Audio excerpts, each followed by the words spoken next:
जय हिंद साथियों, मैं विकास एक बार फिर से आपके अपने यूट्यूब चैनल विकास यादव यूपी पुलिस पे हार्दिक स्वागत करता हूं। मैं उम्मीद करता हूं आप सभी लोग ठीक होंगे, अच्छे होंगे और आपकी तैयारी भी प्रॉपर तरीके से चल रही होगी। जी बिल्कुल, आज हम बात करने वाले हैं उत्तर प्रदेश लेखपाल 2022 के बारे में। जैसा कि आपको पता है, अभी जो लेटेस्ट न्यूज आया है, PPSSC के थ्रू ANM का जो पद है, ANM का जो पेपर है वो 8 मई को डिक्लेयर किया गया है। और उसमें क्या इंपॉर्टेंट चीज़ें रही हैं उसके बारे में आज हम बात करने वाले हैं। तो सबसे पहले अगर आप हमारे यूट्यूब चैनल पर नए हैं तो हमारे यूट्यूब चैनल को जरूर सब्सक्राइब करें, अपने दोस्तों के साथ शेयर करें, ताकि इस तरीके के जितने भी लेटेस्ट अपडेट हों आपके थ्रू आपके दोस्तों के पास भी पहुंचाई जा सके। अब जो इम्पॉर्टेंट चीज़ है हम उसके बारे में बात करने वाले हैं कि जो पेट का पेपर हुआ था, ठीक है, जो पेट हुआ था कि जितने भी स्टूडेंट होंगे जो पेट देगा वही दे सकता है किसके लेखपाल का। और UPSSC के थ्रू जितनी भी वैकेंसी लगभग निकलेंगी वो जो पेट क्वालिफाई होगा, पेट दिया रहेगा, वो उस एग्जाम को दे सकता है, ठीक है। तो अब जो ANM का पेपर जो डिक्लेयर हुआ है 8 मई को, उसमें क्या किया गया है कि जो परसेंटाइल है पेट का, ठीक है, जो पेट का परसेंटाइल है उसको डिक्लेयर नहीं किया गया है कि कितने परसेंटाइल के स्टूडेंट इस ANM को दे सकते हैं। उसमें ये कहा गया है कि 0 परसेंटाइल से लेकर के धनात्मक, मतलब 0 परसेंटाइल से चाहे जितना परसेंटाइल आपका ऊपर रहे, निगेटिव से तो कोई मतलब ही नहीं है। जब 0 परसेंटाइल की बात कर दिया तो निगेटिव से कोई मतलब नहीं है। तो उसके बाद उसमें बस अब अगर आप अपीयर हुए हैं पेट के एग्जाम में तो आप दे सकते हैं ANM का पेपर, जो कब है 8 मई को है। तो उसी बेसिस पे अब हम बात करने वाले हैं कि उत्तर प्रदेश लेखपाल में क्या परसेंटाइल का कोई महत्व है कि नहीं है। तो परसेंटाइल का अभी तक तो कोई इंपॉर्टेंस दिख नहीं रहा है। क्यों? क्योंकि आप देख सकते हैं ANM के जिस तरीके से किया है उसी तरीके से मुझे लगता है कि जो लेखपाल का परसेंटाइल मेथड है, जो परसेंटाइल होगा पेट के लिए, वो 0, अगर आपका 0 से भी कोई मतलब नहीं है। अगर आप सिर्फ अपीयर हुए हैं, आप सिर्फ अगर अपीयर हुए हैं पेट में तो आप दे सकते हैं लेखपाल का पेपर, ठीक है। क्योंकि अभी तक उन्होंने कुछ भी डिसाइड नहीं किया है कि कितने परसेंटाइल के स्टूडेंट्स होंगे वो अपीयर होंगे लेखपाल के लिए, या कितने लाख स्टूडेंट क्वालिफाई करेंगे, कितने लाख स्टूडेंट को उन्होंने लेखपाल में बैठाने का निर्णय लिया है। इन सारी चीज़ों से अभी वो दूर हैं, अभी किसी भी प्रकार से कोई नोटिस नहीं आया है। अब जो महत्वपूर्ण चीज़ ये आ रही है कि ANM का जो पेपर है वो 8 मई को है, तो क्या लेखपाल का भी पेपर अब होने का चांसेस है? हाँ, अब लेखपाल का जो पेपर होने के चांसेस काफ़ी बढ़ गए हैं।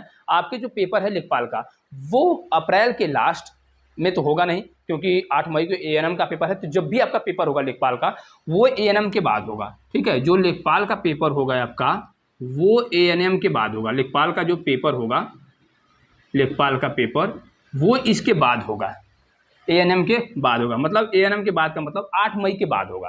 तो कुल मिलाकर के आपका जो पेपर लेखपाल का होगा वो मई के लास्ट तक हो सकता है, मई के लास्ट तक आपका पेपर हो सकता है। तो आपके पास जो अब मैक्सिमम टाइम बच रहा है पढ़ाई का वो 2 महीने है लेखपाल के लिए, सिर्फ 2 महीने आपके पास लेखपाल के लिए 45 से 60 दिन है बस, ठीक है। 45 से 60 दिन आपके पास है, उसके बाद पेपर होगा, उसके बाद आपको तैयारी करने का मौका नहीं मिलेगा। आप जितनी तैयारी करना चाहते हैं इसी 2 महीने में कर लीजिए। जितनी भी रिवीजन करना चाहते हैं आप, जितने भी नोट्स बनाए हुए हैं, जो भी उनमें सब्जेक्ट है, सारी चीज़ों की बात करेंगे, ठीक है। दूसरा पॉइंट है कि 45 से 60 दिन में हो सकता है लेखपाल का परीक्षा। जी 45 से 60 दिन, मैक्सिमम आपके पास 2 महीने का मतलब 60 दिन आपके पास हैं। 60 दिन में उसका पेपर होगा। अब हम ये बात करेंगे कि आपकी स्ट्रैटेजी क्या होगी, आपकी स्ट्रैटेजी क्या होगी, आप इन दिनों में क्या पढ़ेंगे, कौन से सब्जेक्ट को ज़्यादा प्रायोरिटी देंगे, किस तरीके से आप अपनी तैयारी को बेहतर कर सकते हैं, इन सारी चीज़ों पे हम बात करेंगे, ठीक है। तो इसमें जो सब्जेक्ट है वो मैथ्स, GK GS, हिंदी है और ग्रामीण परिवेश है, ठीक है। ग्रामीण परिवेश, ये 4 सब्जेक्ट है, ठीक है। इसमें 4 सब्जेक्ट हैं। 4 सब्जेक्ट में ये 25 क्वेश्चन, 25 क्वेश्चन, 25 क्वेश्चन और 25 क्वेश्चन, ठीक है। सबसे पहले हम बात करते हैं आपके मैथ्स के लिए, ठीक है। हम सबसे पहले बात करेंगे मैथ्स के लिए। तो मैथ्स की जो प्रायोरिटी है, जो मैथ्स की इंपॉर्टेंस है एग्जाम में आपके, वो काफ़ी महत्वपूर्ण है। क्यों? क्योंकि मैथ्स आप अब जो है एग्जाम आपके 1.5-2 महीने बचे हुए हैं लेखपाल को होने में, तो आप मैथ्स की तैयारी कंप्लीट कर चुके होंगे। आपको मैथ्स की अब ज़रूरत है बस प्रैक्टिस सेट की और उसकी रिवीजन की। अब ऐसा इतना आपके पास टाइम नहीं है कि आप चैप्टर वाइज अब पढ़ेंगे। आपको अब जो पढ़ना था आपने उस चीज़ को, सारी चीज़ों को कंप्लीट कर लिए होंगे। अब आपके जो टाइम बचे हुए हैं उसमें आप बस प्रैक्टिस सेट को करें, और प्रैक्टिस सेट में आप देखिए कि किस चैप्टर से, किस टॉपिक से किस क्वेश्चन को अटेम्प्ट नहीं कर पा रहे हैं, आप कहाँ किस क्वेश्चन में कहाँ पे गलती कर रहे हैं, उस चीज़ को पकड़ें और उस चैप्टर को पर्टिकुलर पढ़ें। ताकि आप उस कमियों को भी दूर कर सकें और आप बेहतरीन कर पाएँ अपने लेखपाल में 25 में से आउट ऑफ 25 क्वेश्चन लाने के लिए। ठीक है, इसमें से अगर आप 25 में से 25 ला सकते हैं, और सारे सब्जेक्टों में तो मैं नहीं कह सकता, लेकिन इसमें आप 25 में से 25 ला सकते हैं अगर आप रिवीजन बेहतरीन तरीके से करके प्रैक्टिस सेट कर रहे हैं तो। अब हम बात करेंगे जीके जीएस पे। तो जीके जीएस में आप अब टाइम देना शुरू कर दीजिए रिवीजन के लिए, इसका रिवीजन करना शुरू कर दीजिए। जीके और जीएस के लिए रिवीजन आप करना शुरू कर दीजिए। प्रीवियस ईयर के पेपर को देख लीजिए, प्रीवियस ईयर पेपर में किस टॉपिक से क्वेश्चन आए हुए हैं, किस चैप्टर से मैक्सिमम क्वेश्चन पूछे हुए हैं, किस सब्जेक्ट से पूछे हुए हैं, उन सारी चीज़ों को लेकर के इस पर टाइम अपना देना शुरू कर दीजिए।